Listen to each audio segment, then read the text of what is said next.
Midnight at Buckingham Palace carried a silence that was not absence of sound, but presence of secrets. Camilla Parkinson walked through the long corridors, lined with crimson velvet. Her steps muffled. The century-old Persian carpet absorbed each movement like a reluctant accomplice. Moonlight penetrated through Gothic windows, casting elongated shadows that seemed to watch her with ancestral disapproval. 3 months of meticulous planning had brought her here. 3 months studying forgotten architectural blueprints, bribing night guards, memorizing security shifts. The alarm system had been neutralized. It was 11:47 p.m. exactly 17 minutes ago. She had 13 minutes before the next round. Every second counted now. The Blue Room had remained untouched since 1997, preserved as a silent sanctuary. Camilla pushed the door with reverent care, and the aroma of withered roses and ancient lavender invaded her senses. The walls covered in sky blue silk seemed to breathe in the half-light, expanding and contracting.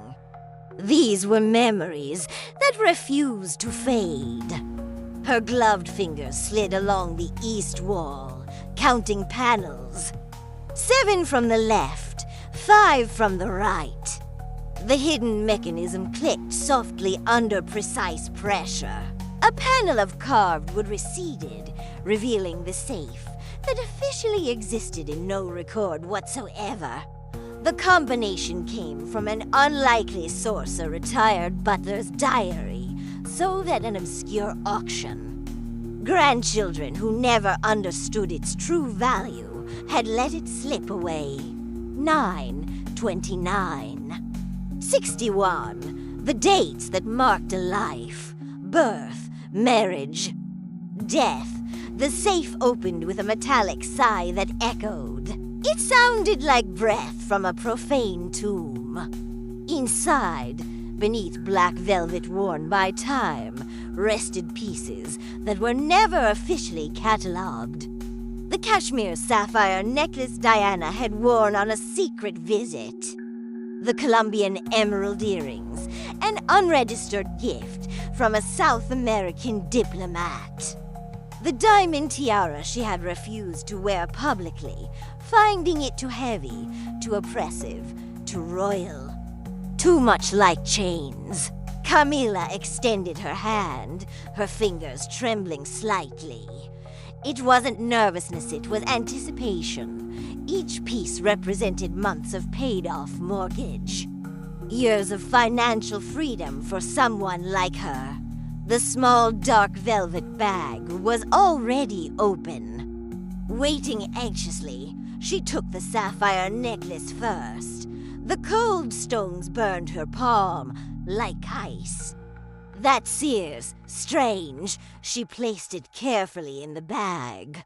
The emerald earrings followed, their weight much greater than expected, as if they carried invisible density beyond physical matter.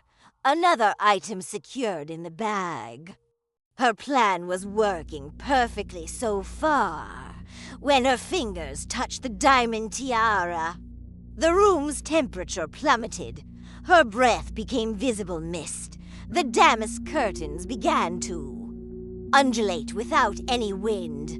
The scent of roses intensified. It was almost suffocating now, mixing with something more expensive perfume, Quel's Fleurs, the fragrance Diana had worn the night before Paris. Camilla froze. The tiara suspended between safe and bag. The moonlight transformed. No longer cold silver, but golden, warm, alive. And in that impossible luminescence, she materialized. Diana, it wasn't a theatrical apparition with billowing sheets or clinking chains. It was absolute presence. Her navy blue dress seemed made from night itself. and her eyes those eyes that had faced cameras worldwide, with calculated vulnerability now fixed on Camilla with piercing intensity. You don't understand the weight of what you're carrying. The voice came from no specific place, but resonated through the walls, the floor, the very air. Each word carried decades of pain compressed into syllables. Camilla wanted to scream, but her throat had turned to stone. She wanted to run, but her legs refused command. The velvet bag slipped from her hands, tumbling to the floor, with a dull sound disproportionate. These jewels are not treasures, Diana continued, approaching without actually walking, as if the space between them simply diminished by its own will. They are shackles, each stone an unmet expectation. Each diamond a moment when I smiled, when I wanted to cry. Each sapphire a public lie masking private truth. The princess extended her translucent hand, and Camilla saw through it the contours of the room. Diana appeared made of solidified smoke and crystallized memory. I wore these pieces when I was alive. They weighed on me then. They still weigh on me now. The spectral fingers hovered over the fallen necklace, and now they will weigh on you. Camilla felt it, then a descending weight upon her shoulders, growing with each second. It wasn't physical, but more real than any material burden. It was the weight of judgment, the weight of judging stares, of camera flashes that never ceased, of loneliness in gilded rooms, of love sought in wrong places, of anticipated death in a Parisian tunnel. All of it crushing down on her at once. No, Camilla finally found her voice, hoarse and small. I needed. Everyone needs something, Diana interrupted, and there was compassion in her voice now, ancestral sadness that transcended resentment. But these objects won't fill the emptiness you carry. They'll only expand it. As they expanded mine, the room began to spin slowly. Not the kind of physical vertigo, but a twist in the perception of reality itself. Camilla saw glimpses Diana, wearing the necklace, at a charity event, practiced smile hiding recent tears. Diana receiving the earrings, thanking politely while calculating how long until she could remove them. Diana refusing the tiara, telling her assistant that no, not today. Today she wanted to be just herself. You will have no peace, Diana said, and it wasn't a threat, but prophecy spoken with absolute certainty. As long as these jewels don't rest where they belong, you will carry everything I carried. Every flashback, every nightmare, every moment when I wished to be invisible but was forced to shine under scrutiny. The presence intensified, completely filling the room. Camilla felt herself being crushed by untold stories, by unexpressed pain, by the accumulated weight of a life lived under a global microscope. It was unbearable. Return them, Diana whispered, but the whisper thundered. Return them and free us both. And then, as abruptly as she had appeared, she vanished. The temperature normalized. The perfume dissipated completely. The moonlight became merely moonlight again, but the weight remained. Camilla fell to her knees, gasping. The jewels lay scattered around her, gleaming with newly discovered malevolence. Each facet reflected accusation. With trembling hands, she began to return them to the safe. One by one, the sapphire necklace that burned with ice, The emerald earrings heavy with unlived history. The diamond tiara that promised crowns, but delivered chains instead. When the last piece was placed back on the black velvet, Camilla felt the weight lift slightly. Only slightly.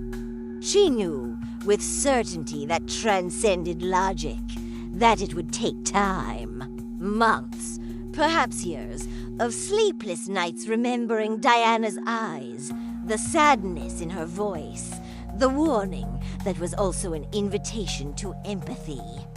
She closed the safe with reverence she hadn't possessed when opening it. She replaced the panel, cleaned any trace of her presence with meticulous care born not of criminal professionalism, but of reluctant respect. Before leaving, Camilla looked back one last time at the Blue Room. The Blue Room remained silent, but no longer empty. There was a presence there, eternal guardian watching over treasures that were also prisons. "I'm sorry," she whispered to the void that perhaps wasn't so void. And in the subsequent stillness, almost imperceptible as a sigh between worlds, came an answer that might have been only her imagination, but Camilla knew it wasn't. "I know." The words hung in the air, like absolution. 3 weeks later, newspapers reported a foiled break-in at Buckingham Palace. Nothing had been stolen. The security system detected no breach. Guards noticed no irregularity. Officially, it was filed as a false alarm. But in the Blue Room, on black velvet inside a safe that officially didn't exist, Princess Diana's jewels rested exactly where they had always been. And if someone paid sufficient attention on full moon nights, they might swear they saw a translucent reflection in the Kashmir sapphires, a woman in a navy blue dress, finally at peace, finally free to rest. Some stories don't appear in official records at all. Some jewels carry weight that transcends carats. And some lessons about greed and redemption are taught by teachers who no longer inhabit the world of the living, but refuse to let their truths die with them.